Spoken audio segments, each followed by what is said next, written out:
Od 2 mesiacov do 99 rokov. Také je vekové rozpätie obyvateľov zariadenia Náruč záchrany, ktoré vedie občianske združenie Šanca pre nechcených. Pod jednou strechou by ste totiž v bratislavskej Dúbravke našli aj krízové centrum pre opustené či týrané matky, ale tiež zariadenie pre seniorov odkázaných na pomoc svojho okolia. O zariadení, v ktorom sa stretávajú 3 generácie, sa Soňa Ďarfášová porozprávala najskôr s autorkou celej myšlienky Annou Ghanamovou.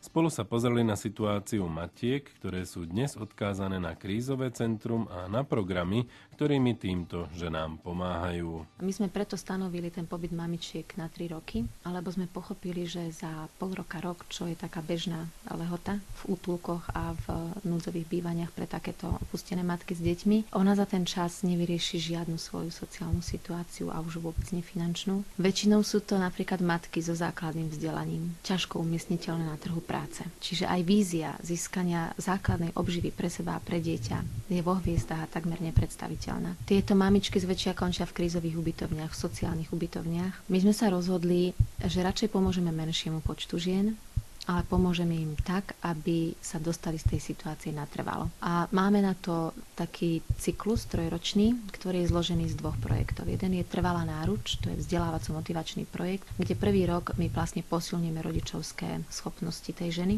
keďže ide o dievčatá niektoré z krízových rodín, čiže nefunkčných, potom dievčatá z detských domov, čiže zo žiadnych rodín, čiže buď mali zlý príklad výchovy, alebo nemali žiaden príklad rodinnej výchovy. Ten druhý rok v tom projekte Trvalá náruč sa zameriavame potom na hľadanie toho, čo by chceli v živote robiť, rekvalifikačné kurzy. Našou teda ambíciou je, aby po 3 rokoch takéhoto pobytu odchádzali s trvalým pracovným pomerom, s úžasnou starostlivosťou a výchovou a vzťahom k svojmu dieťaťu. A 3. rok, posledný, sa ešte snažíme im nájsť novú príbuznú. Hovoríme jej Kmotrička. Je to opäť dobrovoľnícky projekt, kde medzi aktívnymi ženami, čiže zamestnanými ženami, hľadáme takú, ktorá vychovala minimálne 1 dieťa, ktorá sa stane vlastne priateľkou tejto ženy, Kmotričkou jej dieťaťa a mentorkou jej života a istým spôsobom novou príbuznou. A keď to zafunguje, čo vlastne ten prvý ročník zafungovalo. Z 5 kmotričiek máme funkčné 4 a sú fantastické.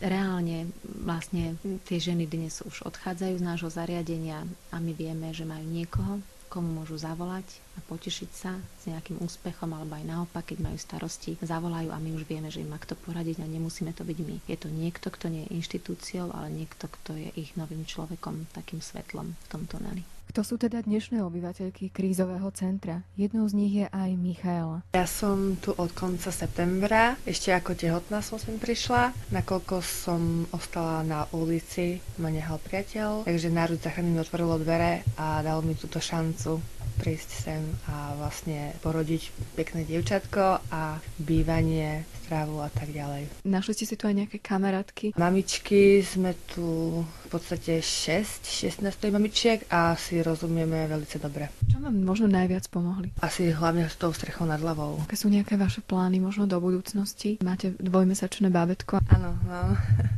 Takže moje plány raz mať aj vlastnú strechu nad hlavou a dúfam, že raz to bude. Volám sa Maria Goldiňáková, bývam tu ako mamička a pracujem tu na zariadení ako opatrovateľka. Bývam už 4 rokov a pracujem 3. Táto práca ma veľmi teší, som spokojná, veľmi rada pracujem s takými klientami. Oni sú milí, vďační, pozorní. Takáto práca je naozaj obdivuhodná, ktorú robíte, že takto pomáhate tým starším ľuďom, ale na vašom príbehu je zaujímavé to, že vy ste sa sem kedysi dostali aj ako mamička. Zo Žiliny som prišla do Bratislavy a hlavne ohľadom bývania aj práce. Vtedy som bola ešte na materskej. Pani riaditeľka mi ponúkla prácu, urobila som si opatrovateľský kurz a tak to vzniklo. Spokojná som, naozaj som veľmi spokojná, rada to robím. Ako vôbec vznikla myšlienka spojiť pod jednou strechou starších ľudí a matky odkázané na krízové centrum? Hovorí riaditeľka Náruče záchrany Anna Ghanamová. Celá tá myšlienka spojiť tie 3 generácie vznikla preto, že my sme si povedali, že keďže už máme mamičky, ubytujeme ich v nejakom útulku, ale po príklade útulke, ktoré som videla na Slovensku, tie útulky nie sú trvalo udržateľné, pretože tie mamičky majú nízky príjem. Oni majú 230-240 eur, ale energie za to bývanie, celkovo tá budova, tá réžia budovy,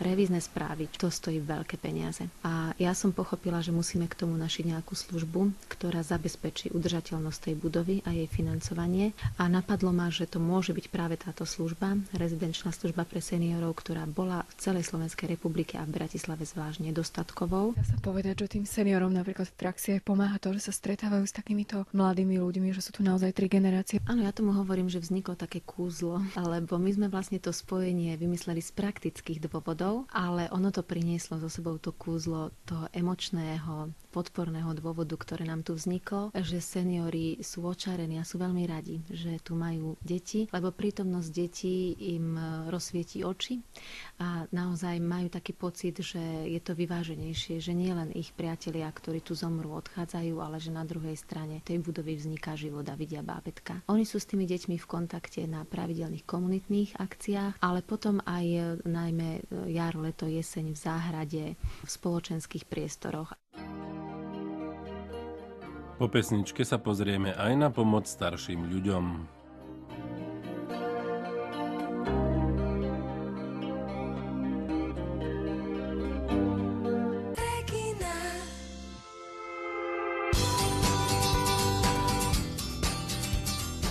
Občiansky zápisník. 3 generácie, ktoré sa stretávajú pod jednou strechou. To je projekt s názvom Náruč záchrany z dielne občianskeho združenia Šanca pre nechcených. Vytvorila sa tu akási symbióza. My sme hovorili spolu o situácii matiek, ktoré sa tu ocitli. Teraz sa však pozrieme aj na starších ľudí. Veľakrát si možno neuvedomujeme, aký môže byť čas s nimi obohatením. Overila si to aj Soňa Ďarfašová. V čase, keď sme prišli do Náruče záchrany, premietal sa tu záznam o živote jedného z jej obyvateľov, bývalého akrobatického pilota, ktorý získal kedysi 3. miesto na majstrovstvách sveta, pána Trebatického. Spýtala som sa jeho priateľa, pána Senetrika, a tiež nášho pilota, ako tu trávia dnes svoje dni. Tuto v záchrane som už 4. rok, jak sa postavilo. Priateľov tu musíte mať každého, lebo tu žijeme spolu. Na izbe tu sme traja. Žijem tak, ako to prichádza. Ja nevyberám si v živote nič. Čo príde, to beriem, prispôsobím sa, ako sa dá. Chodím ťažšie, tak potom chodím radšej málo. A čo sa dá? Je niečo, čo vás tu tak teší v dnešných dňoch? Čo vám robí najväčšiu radosť? Najväčšiu radosť vidieť človeka. To ma teší. Starším ľuďom pomáhajú zdravotné sestry, opatrovateľky či sociálne pracovníčky. Jednou z nich je aj Broňa Terenová. Pokiaľ ide o seniorov, tak ja mám na starosti tzv. Aktivačné práce alebo aktivačnú činnosť. To znamená, že sa v predpoludnejších hodinách venujem seniorom, aby mali nejakú náplň dňa. Sú to vlastne buď nejaké ručné práce, pokiaľ ide o nácvik nejakej jemnej motoriky, alebo maľovanie, kreslenie, vystrihovanie, vytváranie nejakých takých drobných užitkových alebo darčekových predmetov. Niekedy spolu preberáme udalosti dňa, dennú tlač, čítame, alebo sa len rozprávame, prípadne máme aktivity na také precvičovanie pamäti, hry s číslami, kvízy a podobne. Čo vás na tejto práci možno tak najviac naplňa? Je to pocit, že môžem pomôcť niekomu, kto by si možno nevedel pomôcť sám a že vďaka tomu môže mať časom kvalitnejší život. Pocit naplnenia však prináša kontakt so staršími ľuďmi nielen zamestnancom Náruče záchrany, ale aj dobrovoľníkom. Už niekoľko rokov tu totiž prebieha projekt Adoptuj si starého rodiča, kde seniorov chodia navštevovať dobrovoľníci. Každý má toho svojho. Ja sa volám Zuzana Štifterová a navštevujem toto centrum už 2 roky. Mám 30 rokov. Toto robíte ako dobrovoľníckú aktivitu. Čo je vašou prácou v tom reálnom živote? V reálnom som krupier, čiže je to také antisociálne, ale je to práca, ktorá ma živí. Čo vás vlastne priviedlo k tomuto projektu? Ja som študovala na Vysokej škole zdravotníctva a sociálnej práce na Svätej Alžbete a vždy som mala taký vzťah k tým starým ľuďom a ja som potom do tohto zariadenia písala vlastne mail, že keby mali hociaké dobrovoľnícke aktivity, takže by som sa rada na tom podielala a vtedy mi vlastne odpísali, že idú robiť tento projekt Adoptuj si starých rodičov. Pri mne je aj pani Olga Olga Jahnátková, ktorá je tiež dobrovoľničkou. Tým, že bývam blízko a mám už odrastené deti, tak som si povedala, že v podstate svoj voľný čas využijem nejak zmysloplno a tak som sa prihlásila. Mohli by ste nám povedať niečo aj o pani Márii, s ktorou vy sa stretávate? S pani Máriou sa stretávam pravidelne raz do týždňa. Pani Mária je veľmi príjemná pani, sa porozprávame, rozpráva mi rôzne zážitky zo svojho života. Pani Mária bola učiteľka a veľmi rada je obklopená ľuďmi. Ja by sa nedbala, keby chodila každý druhý deň. Pani Jančarová, za vami chodí dobrovoľnička Lubica? Ona je výborná, čo? Veľmi dobre. Ja keby by bola rodina už taká. Pri mne je pani Mária Špotáková. Mama, pani Soničko, mám ju rada, však chodí ku mne už vyše roka, si rozumieme, sme ešte mladá, vyše 40-ky. Ako trávite spolu ten čas? Väčšinou sme tu, keď je pekné, ideme sa von pozrieť, prejsť. Čo takéto stretnutia dávajú vám? Moja je pani Tonička Jašeková, má 79 rokov. Mne to dáva úžasnú spätnú väzbu z toho, jak sa ona vie potešiť. Ona napríklad vždy, keď dojdem, tak povie, taký som mala blbý deň, ale hneď mi je lepšie, ak ťa vidím. Hlavne ma to nezaťažuje a je to taký ten pocit, že niekomu ste proste len tak urobili lepší deň. Riaditeľka domova sociálnych služieb Náruč záchrany Anna Gánomová. Čo má priniesť tento projekt práve tým seniorom, o ktorých hovoríme? Taký nový impuls a radosť do ich života, lebo seniori, keď prichádzajú do takýchto zariadení, už majú pocit, že sú odložení, že sú nepotrební, že už nič nové a nič zaujímavé a nič veselé ich nečaká. A tento projekt má urobiť presný opak, čiže prináša im do života úplne nového človeka z úplne vlastne iného sveta, možno profesijného, iného sveta generačného a ten človek im prináša nové témy, impulzy, radosť. Dobrý deň, ja sa volám Monika Dušová,